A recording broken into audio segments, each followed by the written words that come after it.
2 shirt മുണ്ടൊന്ന് തേച്ചേ. ഞാൻ ചോദിച്ചോ കേട്ടോ, നിങ്ങൾ എവിടെ പോണെന്ന്? തേക്കടി. എവിടെ പോണെന്ന് ചോദിച്ചിട്ട് അത് പറയണില്ലല്ലോ. അതല്ലടി, മലയാളത്തിലല്ലേ പറഞ്ഞത് തേക്കടി. നല്ല സൗകര്യമില്ല. ഇംഗ്ലീഷിലല്ലല്ലോ പറഞ്ഞത്, മലയാളത്തിലല്ലേ പറഞ്ഞത്. പറഞ്ഞാൽ നിനക്ക് മനസ്സിലാത്തിന് ഞാൻ എന്ത് ചെയ്യാനാണ്? നിങ്ങൾ എവിടെ പോണ? തേക്കടിന്ന്. ഓ, എനിക്ക് കലി കയറണുണ്ട്. നിങ്ങൾ എങ്ങോട്ടെങ്കിലും ഇറങ്ങിപ്പോയി എന്തെങ്കിലും പറ്റിയാ ഞാൻ അറിയുവോ? സ്ഥലം പറയാണ്ട്.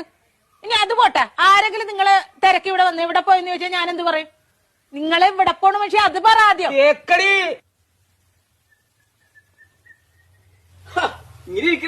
റെഡിയായില്ലേ? ഷർട്ട് മുണ്ടും തേക്കാൻ പറഞ്ഞിട്ട് അവള് തേക്കാനുള്ള നല്ല സൗകര്യല്ലേ തേക്കാനായിട്ട്. പോണ സ്ഥലം ഇതുവരെ പറഞ്ഞില്ലല്ലോ. എടാ, ഒരു 100 വട്ടം ഞാൻ ഇയാളോട് ചോദിച്ചു എവിടെ പോണെന്ന്. എന്നിട്ട് അയാൾ തുണി ആക്കണ കാര്യം പറയണല്ലാതെ പോണ സ്ഥലം പറയണില്ല. എനിക്കും പറ്റൂല, ഇയാൾക്കാ പറയാൻ കഴിയില്ല. നീയെങ്കിലും ഒന്ന് പറയാം എവിടെ പോണത്. തേക്കടി. ആഹാ, അത് കൊള്ളാല. ദേ ഒരു കാര്യം ഞാൻ പറഞ്ഞേക്കെ, എന്റെ കെട്ടിയൻ എന്നെ ഇടിപൊടിന്ന് വിളിക്കും. എന്ന് വെച്ച് കണ്ടവന്മാര് വീട്ടിൽ കയറി ഒന്ന് ഇടിപൊടിന്ന് വിളിച്ചിട്ടില്ല, അടിച്ച കാരണം വിളിക്കും. പറഞ്ഞാ മനസ്സിലാവൂല, അതാണ് ഞാൻ പറഞ്ഞത്. ഞാൻ പെടാപ്പാട് വെട്ടിയിരിക്കണ ഇപ്പൊ ഇവിടെ കിടന്നു. നിനക്ക് എന്നാ കാര്യടാ എന്നെ ഇടിപൊടിന്ന് വിളിക്കും? ഞാൻ ഒരു വട്ടം പറഞ്ഞു, ഇനി ഞാൻ അടിക്കും, സത്യമായിട്ട് അടിക്കും ഞാൻ. മനസ്സിലായില്ലേ ഇപ്പൊ പറഞ്ഞത്? പിന്നെ പറഞ്ഞാലല്ലേ മനസ്സിലാവുള്ളൂ, പറയണ്ടേ? കോട്ടയം കുമളി വഴി തേക്കടിക്ക് പോണെന്ന് ഞങ്ങ ടൂറ് പോണേണ്. ടൂറ് പോണ തേക്കടിയുടെ കാര്യമായിരുന്നാ പറഞ്ഞത്? എനിക്ക് മനസ്സിലായില്ല. 2 ഷർട്ട്